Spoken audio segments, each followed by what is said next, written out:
Thank you for the great introduction, Antoinette. So good day to all of you. Today it is my privilege and an honor to be able to have a personal conversation with one of the global role models when it comes to food policy making and food policy execution in not just one city, but it's actually across 200 cities across the globe.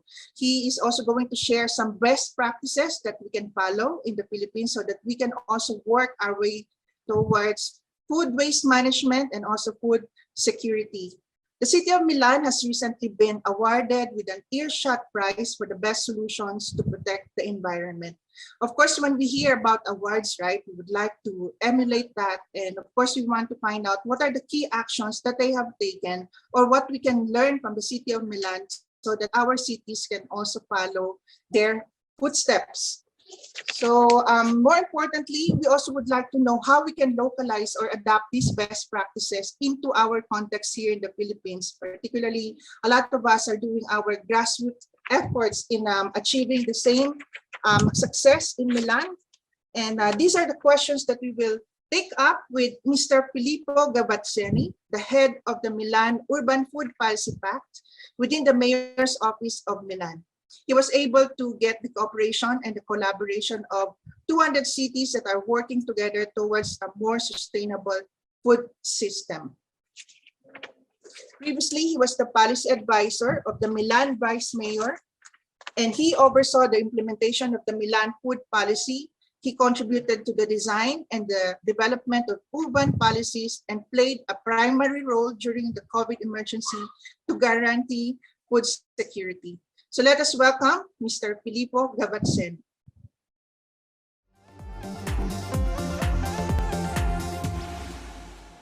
Good day, everyone. It is a pleasure for me to be here with you. And thank you so much, Lenny, for your kind introduction. And I'm happy to be here also because I'm a climate reality leader. So I am in good company today. I would like to start my presentation by presenting you what the Milan Urban Food Policy Pact is and why it has been launched by our mayor, and then giving you an overview of the implementation of some specific action on circular economy for food that we are doing here in Milan.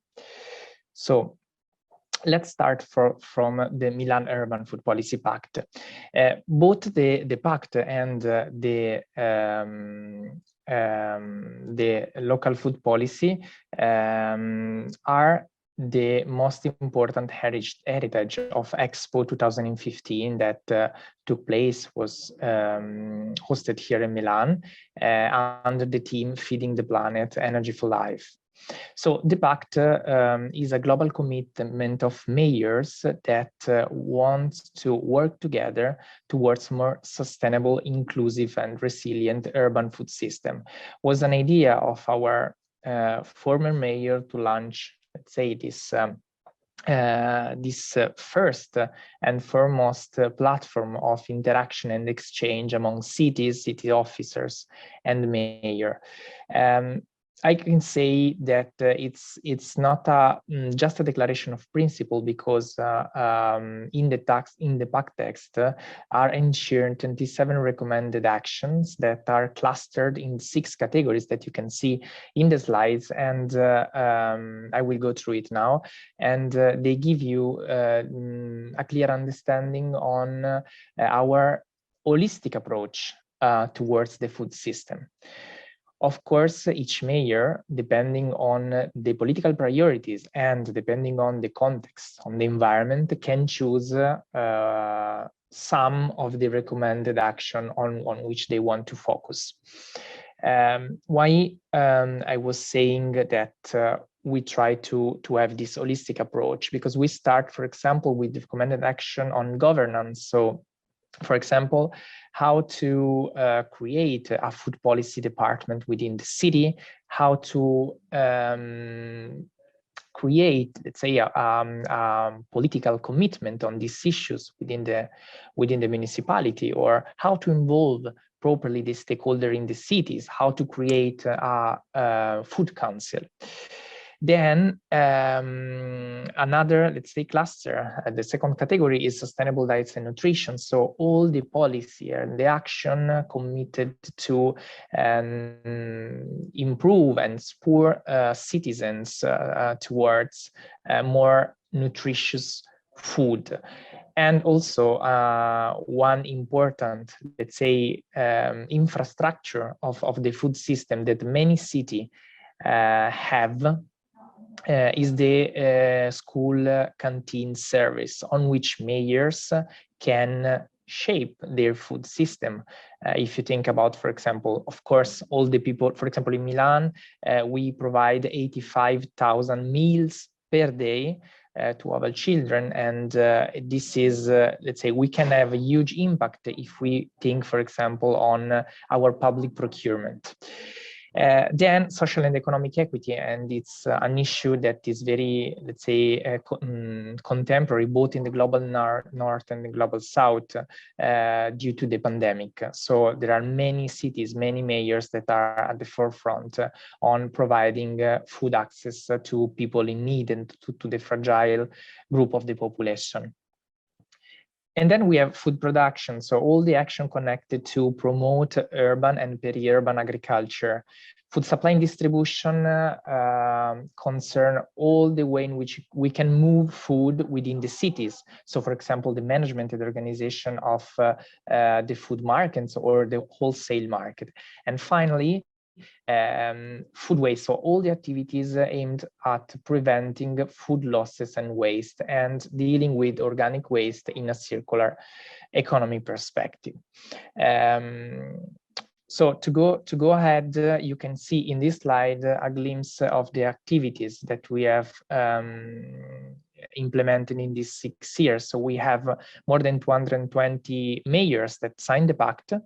And we have, let's say, clustered our work in 6 regions, in which we have 2, and I can go to the next slide, okay, in which we have 2 cities that are part of our steering committee of the Milan Pact. The mayor of Milan is, let's say, permanent chair, and then the cities are elected from their region for a 2-year mandate, and they are helping us in promoting the Pact objective and spurring collaboration among cities. From Asia Pacific, we have the cities of Seoul and the city of Bandung in our steering committee.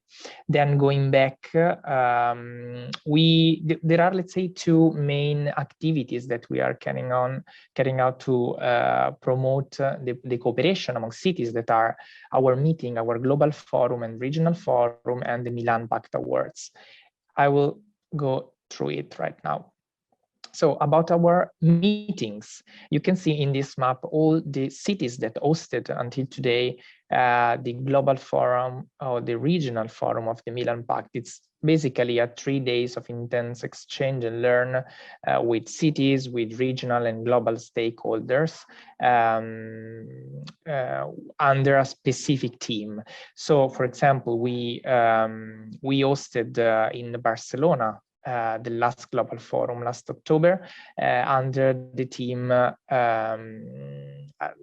The idea was to cooperate together to better understand all the policies that we can implement, focusing on the food and climate nexus.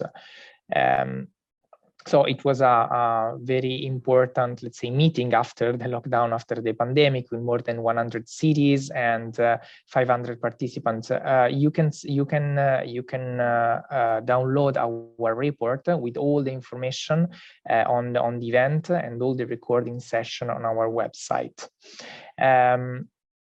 Just one word about the regional fora. It's an important way in which we can cooperate in a regional situation in which we have more similar context and possibly more similar solution. We have had many regional forum in Europe, in Africa, also in South America. We are trying to organizing in the next months the first regional forum in Asia Pacific. Okay, to go ahead with the second important tool of our cooperation is the Milan Pact Award. So basically, it's an award that we have launched and we ask mayors to submit their best food policies and an international jury of experts evaluates, let's say, the most innovative food policies and award with a monetary prize the most innovative one. The aim of the award is to transfer that knowledge to other cities that are interested, that are committed. So until now, we have collected around 400 practices that are our common library of knowledge. So we use that knowledge to facilitate the cooperation among cities. So for example, if there's a city that is interested in knowing more about the food aid system or in knowing more on how to treat, say, the organic waste, the secretariat, so our office will put in cooperation, in collaboration and facilitate the exchange among those cities. We are about to launch the new Milan Pact Award call in 2 weeks, and the award ceremony will take place in Rio de Janeiro in October, when there will be the next global forum of the Milan Pact. Just to conclude on that, if you are interested on these practices, you can reach out to the Secretariat, and you can also have a look in our YouTube channel of the Milan Urban Food Policy Pact, and you can see also more than 100 videos showcasing the action of our signatory cities since the very beginning of the pandemic. You can see action, for example, connected to guarantee food aid, or promoting healthy diets during the pandemic, or to supporting, for example, the food economy, so from local producers to restaurants to markets. Our partners, so you can see in this slide, global and regional stakeholders that are working with us, and we, let's say, take all the opportunities coming from these stakeholders, and there are a lot, for example, on circular economy, and we provide this opportunity to our members. Finally, just to conclude on the Milan Pact, our aim is also to showcasing the important role of mayors in transforming the food system. It is not something that we should give for granted, for example, because in the, let's say, in the international agenda, let's say the focus is on state actors. This is why we organize a plenary session during the United Nations Food System for Summit, showcase with the aim of showcasing the role of mayors in improving their food system and putting them in, let's say, in collaboration with international stakeholders. You can find in our YouTube channel the recording also of this event that has been opened by the mayor of Milan, and an important part of it was also on the action on preventing food waste. This is an overview, let's say, of the Asia-Pacific region. We have about 20 signatory cities, one regional webinar that we have organized some months ago, and we have 2 awards, special mention on school canteens and on peri-urban agriculture, both coming from South Korea. But I'm sure that Asia Pacific will have a great potential on food policy, and they will send many interesting practices in this new call of the Milan Pact Awards. Finally, thanks to some European, let's say, call for funding that we won, we, the Secretariat, are organizing an Asia-Pacific food policy training that will focus, this will be basically 6 webinars that will focus on the 6 categories of the Milan Pact. And if there are some local authorities or some officers that are interested to join this Milan Urban Food Policy Pact food policy training, just reach us out, and we'll be very happy to invite to attend the webinar. Just to conclude on the Pact, and then moving to the Milan food policy action on circular economy. if you are interested in signing the pact, so if you are a local authority, we will be thrilled to welcome the first cities from the Philippines, because until now we don't have signatory cities in the Philippines. To join the pact is very easy because you need, let's say, a letter of commitment from the mayor, and then you can, let's say, start the exchange and the cooperation with other cities, and we will make sure to match, let's say, your learning needs with the expertise from other cities. There are no fees to subscribe the pact. Well, what we ask to cities is just to be active and proactive within the community. So if you want to know more on how to sign the pact, just write me or the secretariat in the email that you see in the slide. So to move ahead on the activities that we are implementing here in Milan, as I mentioned at the beginning, the two most important heritage of Expo was the Milan Pact and the local food policy. So during Expo, we studied, let's say, our food system, understanding, let's say, the needs, the priority, and the key actors to be involved, let's say, in the food policies. And we have adopted, let's say, the City Council have adopted 5 priorities. One of them is preventing food waste. Also, let's say, fulfilling the 6th category of the Milan Pact, and you can see on the right side the recommended action coming from the Pact. So we have also assessed, let's say, the food waste on the different step of the food system. You can also see some numbers here in the slide, but overall we have let's say 100 kilos of food waste per capita. So the aim of the Milan food policy is to reduce, let's say, all the food losses as much as possible. So the objective is to reach the SDGs number, the target 12.3, so to halve food waste by 2030. So you can see at the slide, let's say, a glimpse of and a structure, let's say, on how we imagine our food waste and food losses system here in Milan. So you can see the green part that is, let's say, bio waste, that that goes to, and also a part of food losses that goes to a plant for the bio waste treatment. And as you can see, we let's say manage this bio waste in a circular economic perspective. And what we produce compost for the agriculture, we produce CO2 for industry use, we produce electricity and biomethane. Our aim, however, is to reduce as much as possible the food losses and waste that, of course, goes into the plant. And you can see, let's say, this inner circle of food losses. What we are trying to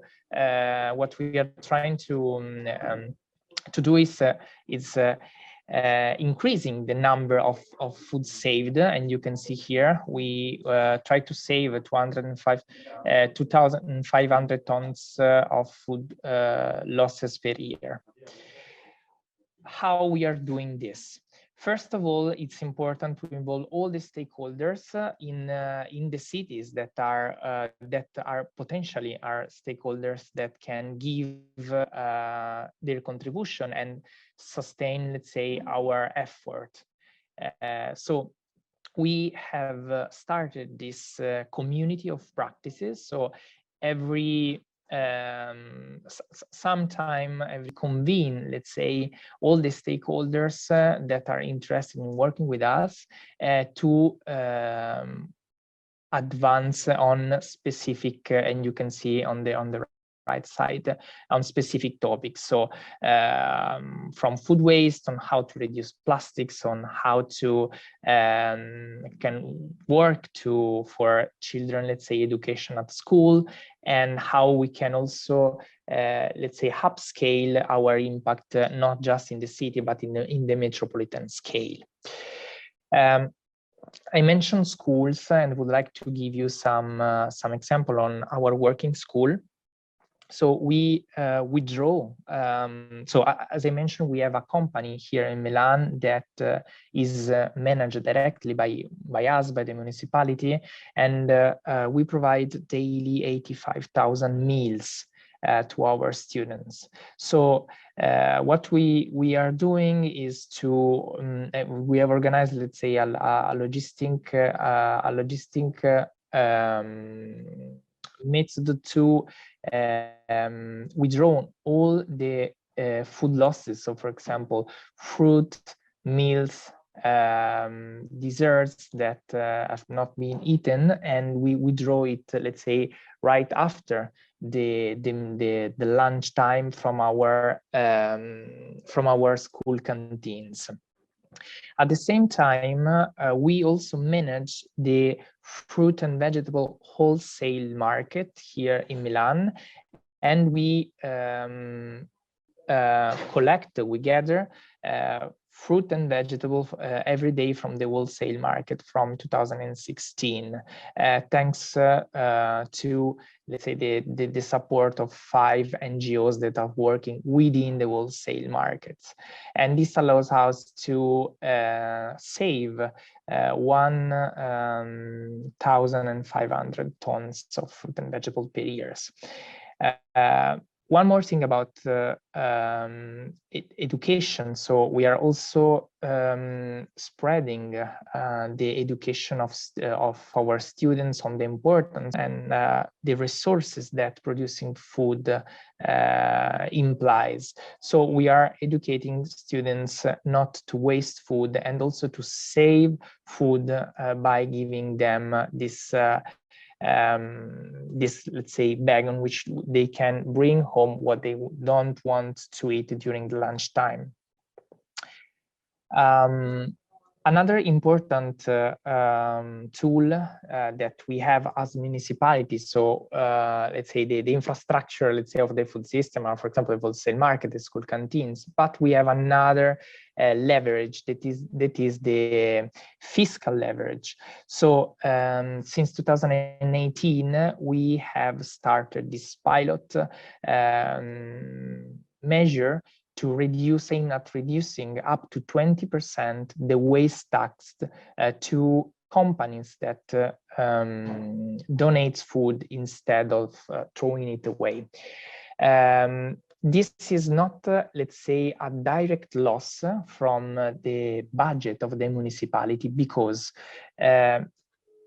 to manage food waste is very expensive from municipalities. So what we, let's say, spend by reducing the waste taxation is something that we save by not, let's say, managing the waste. So we have in this, let's say, in the pilot that we have started in 2018, to date, we have many supermarkets and also retailers that are now working with us and benefit, let's say, from this tax reduction. This measure is also, let's say, at the basis of this model, that is a model that we implemented here in Milan, and I'm going to the conclusion of my presentation, is the local food waste hub. It's basically a model that involves the municipality, the Polytechnical University of Milan, a foundation here in Milan, the Cariplo Foundation, and the Banco Alimentare. basically, the municipality has opened in its own, let's say, space, the food waste hub. It's a logistic model developed by the university, in which basically during the morning we go to the supermarket and to the retailers and to the company that have the canteens, okay, to withdraw all the food losses, and all the food losses are stored, let's say, temporary in this local food waste hub. In this space, we create, let's say, a basket of different products. And this is important because if you imagine that in one day from a supermarket, you can have, let's say, a food losses of tomato, like 100,000 of tomatoes. This is, I mean, not enough, because you need to donate, let's say, a variety of products. So the local food waste hub is important also to create this mix among the different food losses coming from the different supermarket retailers. And in the afternoon, the NGOs and the charities that have that are supporting fragile people are coming to this local food waste hub and withdraw this mix of products. So we have involved in this model a wider range of actors that are supporting our activities, also in full compliance of the SDGs number 17 on partnership. So for now, we are trying to open, let's say, local food waste hub in all the neighborhoods that you can see in the map. And for now, we have 4 local food waste hubs in action, plus 1 in the wholesale market, the red dot that I mentioned at the beginning. Thanks to this logistic model, we have been awarded, as Leni said at the beginning in my presentation, with the first Earthshot prize on building a waste-free world. It was an honor, of course, for us, for this recognition, and for us, for the municipality, but the whole consortium of partners that you are seeing in this slide that are with us.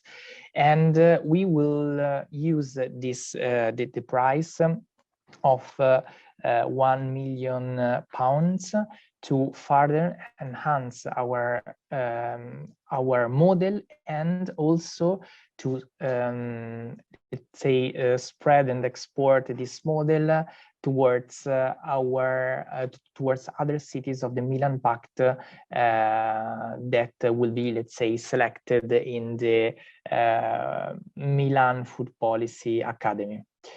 So I finished my presentation, and thank you so much for your attention.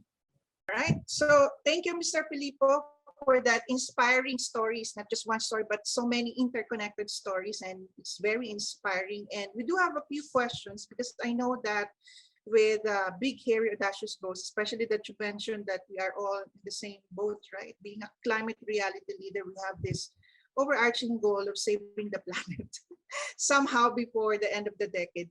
But I know that in order to achieve this type of goals, there are systems in place that you probably have worked on for so long. So, and we would like to have an idea on how we can also apply this in our context. So maybe we start from when you started, because actually when I look at the timeline, I research about when you started. It seems like you started around 2016, which is about the same time I started working on this advocacy. So can you take us back into the time when you started researching about the data, about food waste, about you know, the disconnect between the lack of food, and at the same time there's a food waste. You know, it's just ironic that we have this disconnect between food security and so many food waste. So how were you able to connect that? And how did you work with the leaders of the city to start the policy, writing the policy, getting it approved, and finally getting it executed, not just in Milan, but also 200 cities? So it's quite amazing. Yes, it's unbelievable if we think that we waste a lot of food, and at the same time there are people that cannot have access to it. I think that this was something that the Royal Foundation also took into consideration when awarding the local food waste hub, because thanks to this, let's say, this model, we have, let's say, a triple impact, let's say, on the city. The first one is saving food, and so all the resources that have been used, that are huge, to let's say, to generate, to produce, to transfer, to transport all this food, have been saved for, let's say, the planner. If we think also like the water, not just the energy. And at the same time, it was, let's say, an economic benefit, because you let's say, all the food saved have a price and have a value, and this is something that we save also by preventing food waste. And let's say the third benefit is that all the food is given to people in need. So what we want to guarantee is the access, not just to food, but to healthy food, to the people in need.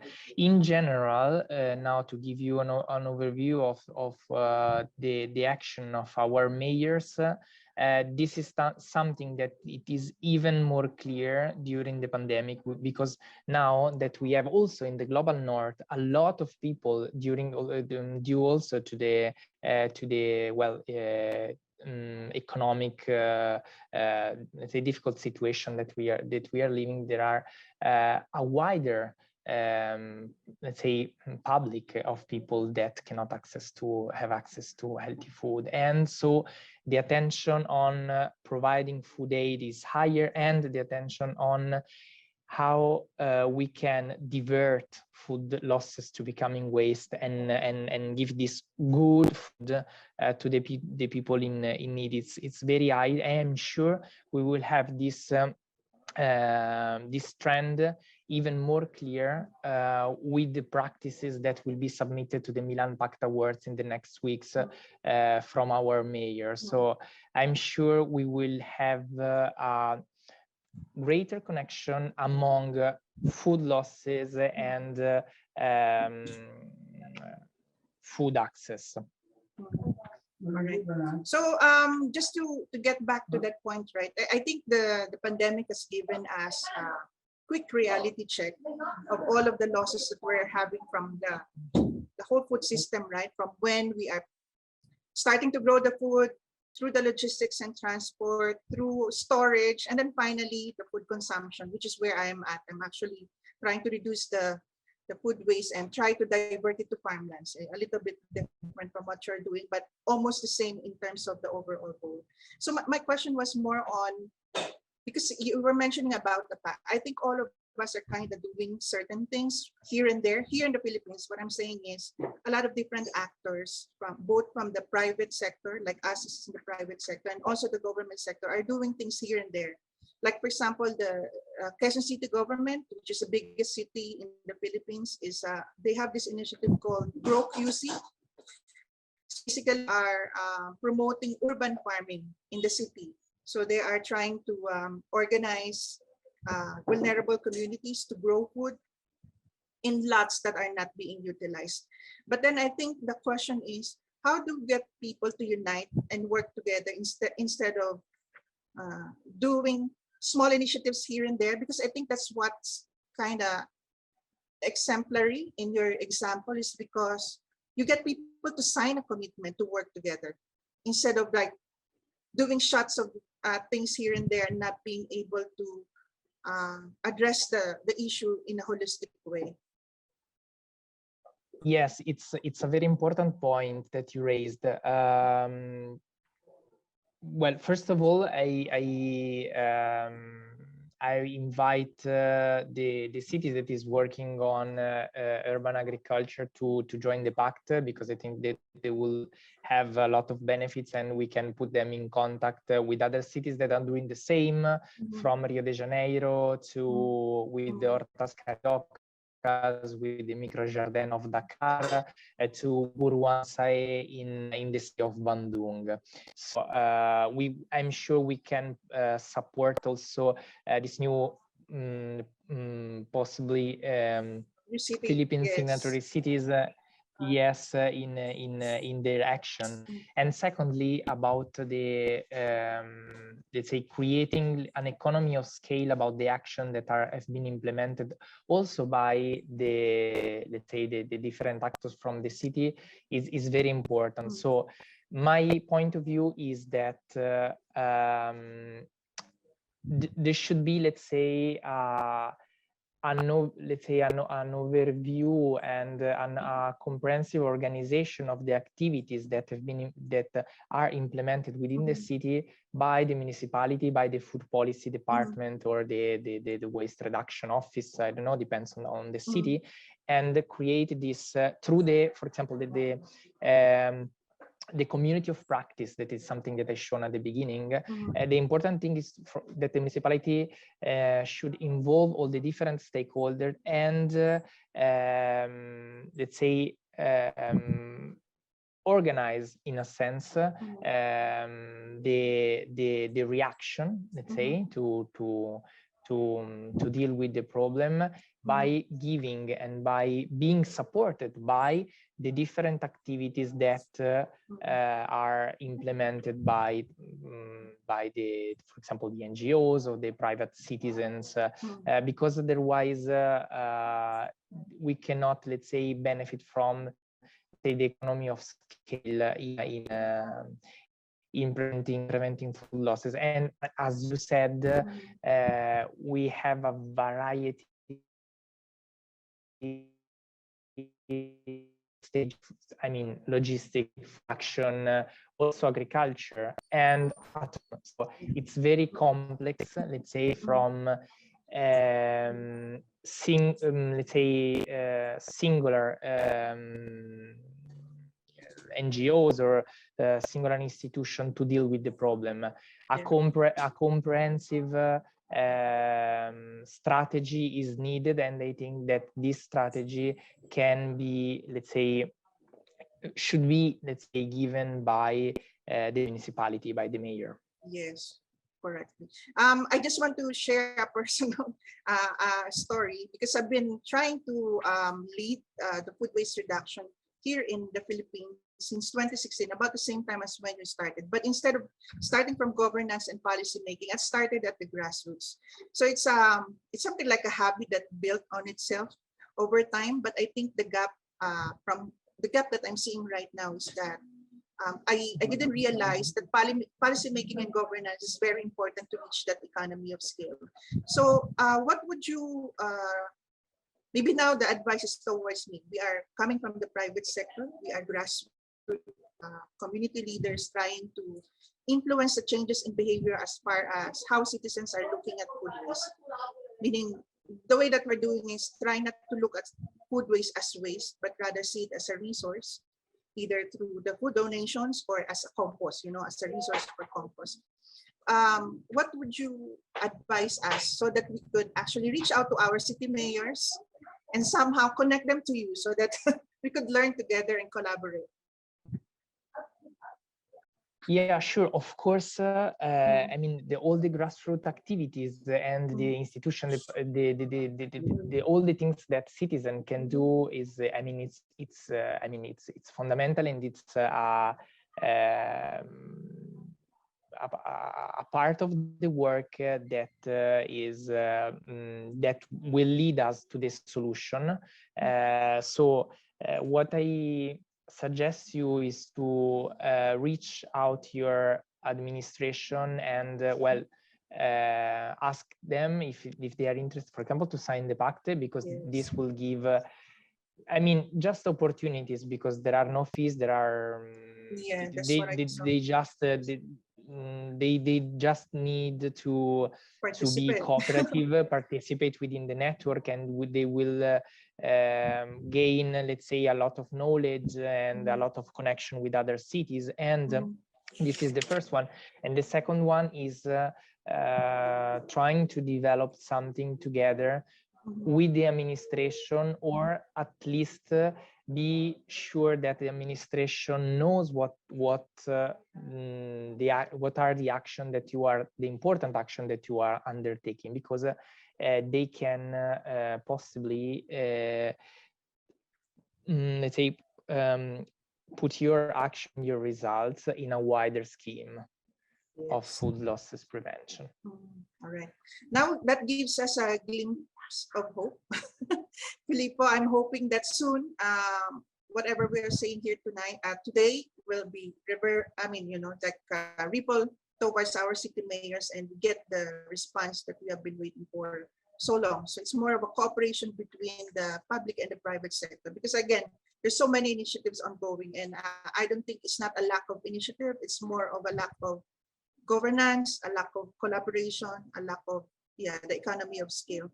I have another big question for you, Filippo, but it's more of a, so what were the challenges that you think you could have avoided, or could have been better if you would go back to when you started this policy making and leading the transformational change? I also remember that in one of your interviews, you also talked about behavioral change from the grassroots or from the citizens' perspective. So what are the challenges that you faced at the time? Because I'm pretty sure when you are driving change, especially in the beginning, there will be reactions, right? Because change is usually something that people fear. They are fearful of change. So what were those challenges that you encountered in the beginning of your policy making and change transformation? So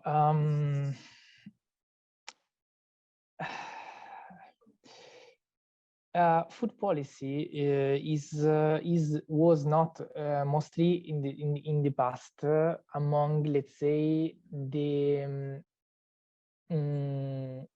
among the most important, let's say, commitment of mayors. It was something that was not connected with, for example, like the basic services that a municipality give, like, well, depends on cities, but like security and all, let's say, COVID response, right? Yeah, and this thing. And so in the beginning, mayors and the municipal administration, they haven't clear that can have a huge impact on the food system. Before, let's say, the Pact, also within our signatory cities, there were a lot of food policy action ongoing within different departments of the cities. I like food waste, environment, all social protection, without, let's say, a clear design of it, and without also that one department knows that the other departments was working on that. So this was a great barrier at the beginning, and what we suggest, let's say, to overcome this is to create, let's say, a person or an office that can overview on all the let's say, food connected activities that the municipality was carrying out. But this also, thanks to the commitment of the Pact, is changing. And let me finish by mention the huge effort that cities have implemented during the outbreak of the pandemic. In that moment, the very first week of the lockdown, and I can, let's say, testify this because, as you know, Milan has been hit very toughly right after China in Europe as first city. So in that moment, we realized that mayors, even though they didn't have this specific competence, okay, were at the forefront of providing immediate food aid to their citizens, They were at the forefront.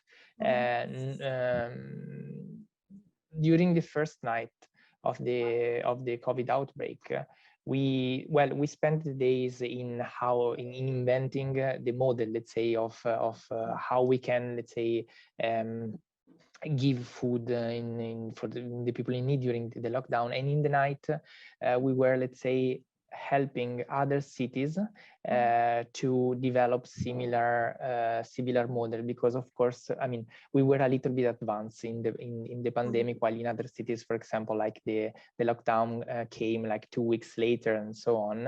And we saw unity in the community on working together on that, finding immediate solution for our mayors to respond to the needs of our citizens. So just to conclude, also the pandemic pushed our cities and our mayors in the direction of having clear in mind that food policy should be among, let's say, the priority of an administration, and that a comprehensive coordination of the food activity of the municipality should be implemented in the city administration. All right. Now I can really say, Mr. Filippo, that looks can be deceiving, because of all of the wisdom I heard from you now, I can kind of say that you're not really that young, because of all of the wisdom and the experience that you and the insights that you have shared with us today. And I know that these are coming from wisdom coming from the heart and the mind.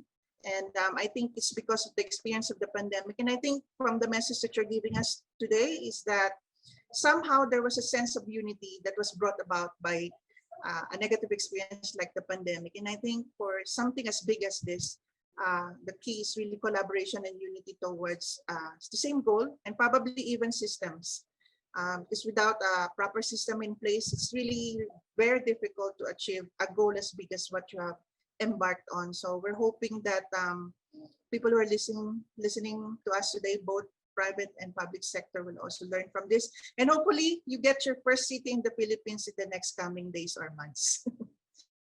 And sign the pact and commitment as well. We are looking forward to it. All right. Thank you, and good day to everyone. I will give the floor back to Antoinette.